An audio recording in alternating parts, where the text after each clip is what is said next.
Ich freue mich heute sehr, Marlies Rasel begrüßen zu dürfen. Sie ist CEO der Lizenzagentur TBR The Brand Residence. Hallo Marlies. Hallo, Mirjam, freue mich sehr, dich kennenzulernen. Meine allererste Frage wäre, was ist eigentlich Brand Licensing? Brand Licensing, ja, das ist ein Begriff. Also es ist, wir vermarkten sozusagen entweder Kinofilme oder Marken, Fernsehserien, Entschuldigung, also diverse Formate. Und wir machen dann sozusagen diese Markenerweiterung, indem wir Partner suchen, die zur entsprechenden Marke Produkte herstellen. Also das größte Beispiel, sage ich mal, und Marktführer im Entertainment-Bereich ist natürlich die Firma Disney. Kennt ihr alle und die machen das natürlich mit großem Erfolg und mit ihren großen Maschinerien. Aber das ist ein Job, der halt auch wahnsinnig viel Spaß macht. Also ich mache es auch schon 30 Jahre. Wow. Habe angefangen mal mit Tabaluga und Sesamstraße, habe dann mich aber selbstständig gemacht und habe dann viele große Filmstudios vertreten. Mhm. Und das Spannende an dem Job ist vor allen Dingen, dass wir mit allen Branchen zu tun haben. Mhm. Ja, richtig. Ich habe auch auf der Webseite schon gelesen, sowohl ADAC als auch Lufthansa, sowohl wie auch Filme. Genau, Was ist denn da jetzt so der Unterschied? genau. Der Unterschied ist, dass wir, also das eine sind Corporate Brands. Also so, ich nehme mal, und mein größter Auftraggeber ist die Deutsche Lufthansa. Mhm. Für die arbeite ich schon seit 7 Jahren. Und Lufthansa ist halt so, dass die natürlich, das ist Corporate Brands, da muss man sehr vorsichtig sein, da muss man sich sehr in die Marke reindenken und überlegen, was passt denn jetzt zur Lufthansa an Produkt? Es geht ja immer, dass wir Partner finden, die Produkte herstellen. Mhm. Mit dem Logo, ganz banal ausgedrückt, Lufthansa zum Mhm. Beispiel. So, und dann liegt natürlich auf der Hand, als allererstes machen wir Flugzeugmodelle. Da Mhm. haben wir 4, 5 verschiedene Kunden, auch international. Wir haben 2 amerikanische, einen asiatischen und der Rest ist in Deutschland. So, und die stellen sozusagen alle Flugzeuge her, die es bei der deutschen Lufthansa gibt und die irgendwann mal geflogen sind und heute noch fliegen. Mhm. Und Modellflugzeuge jetzt im Sinne von, als Deko oder Spielzeug für Genau, Kinder genau, oder? genau. Mhm, Es okay. gibt also zum einen die Kategorie Spielware. Da Mhm, gibt's dann haben wir zum Beispiel als Kunden Simba Digi Group, die machen tatsächlich Spielwaren, mhm, also die man auch ins Kinderzimmer geben kann. Und dann gibt es natürlich den Modellbau. Da gibt es dann zum Beispiel den A380, mhm, den berühmten Flieger, der sozusagen im Modellbau in verschiedenen Maßstäben nachgebaut wird. Und die sind dann auch richtig teuer. Und diese Produkte machen wir für die Sammler. ist ja interessant, okay. Mhm. So, und dann machen wir natürlich auch für Lufthansa weiter Lifestyle-Produkte. Also es gibt zum Beispiel, wir legen bei Lufthansa natürlich viel Wert auch auf Qualität. Das ist eine Premium-Marke. Und da machen wir zum Beispiel verschiedene Produkte wie eine Bordbar, heißt der Kunde sogar. Und die machen tatsächlich aus altem Flugzeugmaterial, machen die wirklich sogenannte Bordbars. Und die kann man dann kaufen für 1.600 Euro. Oh, okay, wow. Also, Mhm. das ist Markenerweiterung im weitesten Sinne, wie man so schön sagen kann. Ja, jetzt habe ich auf der Webseite gesehen, sowohl Lufthansa als auch ADAC, aber auch Filmgesellschaften sind Kunden deiner Firma. Was ist denn jetzt zum Beispiel Brand Licensing überhaupt in der Medienbranche? Wofür braucht man das? Ja, das ist eine spannende Frage. Also, wir machen natürlich gerade im Filmbereich wird sehr viel Licensing gemacht zu den entsprechenden Filmen, wenn die Filme geeignet sind. Und das sind vor allem Kinderfilme, Mhm, um natürlich dann sozusagen die Geschichten auch in Produkten mhm. weiterzuerzählen. Sagen wir mal, ich habe das Geschäft damals gelernt mit Herr der Ringe. Die Trilogie Herr der Ringe Wow, haben wir das ganze Lizenzbusiness gemacht toll. und haben das damals hier auf dem deutschsprachigen Raum vertreten. Und dann hast du natürlich ganz klar in Abstimmung mit dem Regisseur Peter Jackson, der hat damals gesagt, oh Gott, also wir wollen ganz wenig und nur High Quality und so weiter, mussten wir natürlich auch erstmal eine Strategie entwickeln. Und das ist übrigens wichtig, dass man zu jedem Thema auch sagt, ist es überhaupt lizenzfähig und welche Strategie, das heißt, welche Produkte brauchen wir dann, um die Marke zu verlängern? Und natürlich für die Filmgesellschaften ist es natürlich auch immer eine Verdienstmöglichkeit. Mhm. Also darum wird es auch gemacht. Also sage nochmal, Marktführer Disney, Mhm. die machen es uns vor, wie man wirklich die mit solchen Themen nicht nur im Kino, sondern dann auch im Handel, im Buch, im Musical, auf dem Eis, wie auch immer, Geld verdienen kann. Mhm. Und was sind jetzt so aktuelle Projekte? Könntest du da was erzählen? Ja, also ich mache zurzeit eins meiner absoluten Lieblingsthemen und auch eins der großen, großen Marken, die es in Deutschland gerade gibt, ist die Schule der magischen Tiere. Ah, Und da vermarkten wir das ganze Filmfranchise. Es gab schon 2 Filme. Es kommt dieses Jahr der 3. Film im Oktober, Entschuldigung, am 26.09. in die Kinos. mhm. Und dann kommt nächstes Jahr in 25 noch ein 4. Film. Mhm. Verlängert wird es dann, später soll es noch eine Animationsserie geben. Okay. So, und was wir gemacht haben, wir haben letztes Jahr angefangen und haben für die Schule der magischen Tiere, für das Filmfranchise eine richtige Lizenzstrategie entwickelt. Bedeutet, dass du dich dann wirklich mit dem Inhalt, mit der Story der Filme beschäftigst und dann halt genau überlegst, welche Produkte passen denn dazu. Mhm. Und das haben wir dann sozusagen auf die Beine gestellt und haben letztes Jahr, genau vor einem Jahr, angefangen und hatten jetzt dieses Jahr auf der Spielwarenmesse, die war jetzt gerade im Januar, den Launch der ersten Firmen und haben wirklich also ganz tolle Produkte. Es gibt natürlich Plüsch, Puzzle, Spiele, Figuren, Bekleidung, also alles, was die Kinderherzen dann auch wollen, wird es sehr, sehr schöne Produkte geben, jetzt im Sommer zum Filmstart. Wie kommt man denn überhaupt zu diesem Job, wenn ich das mal so fragen darf? Auch das ist eine gute Frage. Man kommt da wie die Jungfrau zum Kind. Das ist was, was man natürlich nicht studieren kann und man kommt irgendwann mal rein. Bei mir war es so, dass ich, als nach dem Studium BWL Marketing studiert habe, dann im Handel war, bei IKEA gearbeitet, bin dann irgendwann zum Fernsehen gekommen, habe bei RTL gearbeitet und dann kam ich tatsächlich zu einer Lizenzagentur. Damals gab es erst 2, nämlich Merchandising München von der Kirchgruppe und EM Entertainment hieß die Firma damals. Und da habe ich dann angefangen. So, und dann habe ich einfach das Geschäft gelernt und ich bin ehrlich gesagt dann nie wieder davon losgekommen. Und so geht es ganz vielen in unserer Branche. Wir sind ja eine kleine Branche. Aber das Schöne ist die Vielfältigkeit und das Spannende an dem Job, weil du hast mit allen Branchen zu tun. Mhm. Zum einen hast du deine Auftraggeber, die nennen wir Lizenzgeber. Also das ist dann in meinem Fall zum Beispiel Cordes und Cordes Film, Schule der magischen Tiere. Oder ich arbeite ja auch für HerbX, für Michael Mhm. Bulli-Herbig, mache dem seine Filme. Dann arbeite ich aber auch für die Deutsche Lufthansa oder für den ADAC. Das ist das eine, sind die Auftraggeber. Die sind schon so unterschiedlich und jeder ist anders und jeder ist auf seine Weise toll und was Besonderes. Und das andere sind dann unsere Lizenznehmer, das heißt die Kunden, die tatsächlich dann die Lizenz kaufen von uns und dann die Produkte hermachen. Und da ist es so, dass wir natürlich, denk mal, also machen Publishing, also das heißt, wir machen Bücher, wir machen Bekleidung, wir machen, keine Ahnung, Möbel, wir machen Spielwaren, wir machen Food, also essbare Artikel. Mhm. Immer weniger wegen Süßigkeiten, aber auch das ist eine Kategorie durchaus. Wir machen Filmpromotions, also querbeet und du hast mit all diesen Branchen zu tun. Das heißt, das wird nie langweilig. Ich arbeite jetzt seit 30 Jahren in der Branche und ich hatte noch keinen einzigen Tag, wo ich gesagt habe: „Es macht mir keinen Spaß."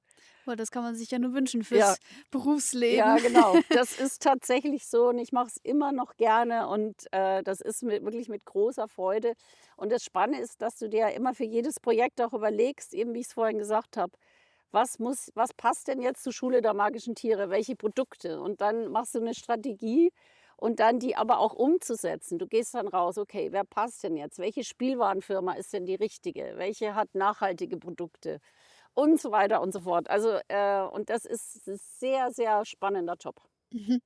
Ja, jetzt hat man ja auch gehört, dass deine Agentur für den neuen Herbig-Film zuständig ist, das Kanu des Manitou, die heiß ersehnte Nachfolge Der Schuh des Manitou.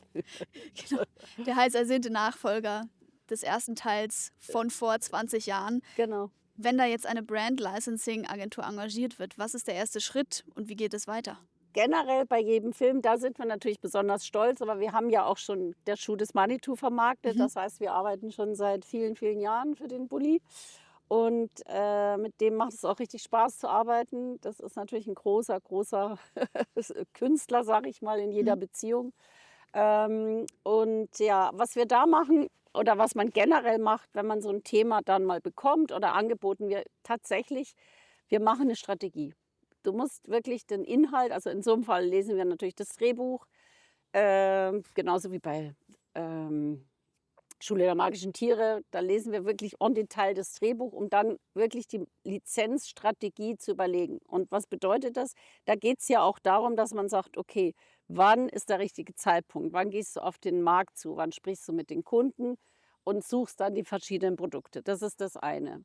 So, und dann gehört natürlich zu unserer Arbeit auch, dass wir, wenn wir das abgestimmt haben mit unserem Auftraggeber, dass wir dann sozusagen auf den Markt zugehen. Und dann ist es so, dann suchen wir die bestmöglichen Partner. Also wir sagen, wir wollen zum Beispiel, ich nehme nochmal Schule der magischen Tiere, ist ein bisschen einfacher. Da kann ich mehr erzählen, weil da Mhm. habe ich es schon gemacht. Das andere ist noch zu vertraulich. Genau, bei Schule der magischen Tiere zum Beispiel haben wir überlegt, natürlich brauchen wir Plüsch. So. Mhm.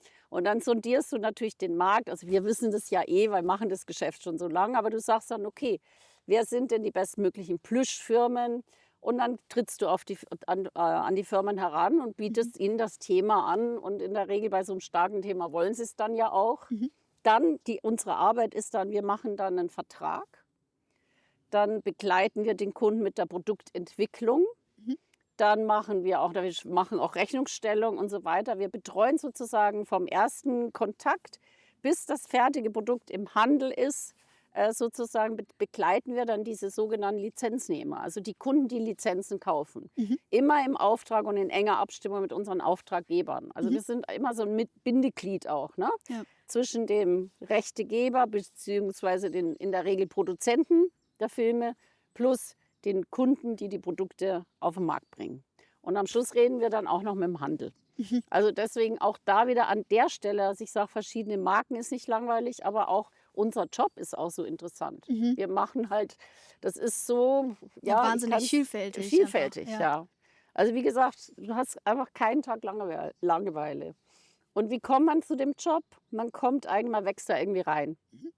Also es ist immer gut, also ich habe schon sehr viele Leute ausgebildet in die Richtung, jetzt nicht, also früher hatte ich auch Auszubildende tatsächlich, Mhm. aber halt auch mein jetziger Verkäufer, der arbeitet schon über 20 Jahre für mich Mhm. und den habe ich halt, der war mal ein Sockenverkäufer. Mhm. Also mittlerweile ist er halt ein richtiger Lizenzverkäufer in der Branche und kennt sich genauso gut aus wie ich. Also auch da kann ich nur empfehlen, man hört nie wieder auf. Ja.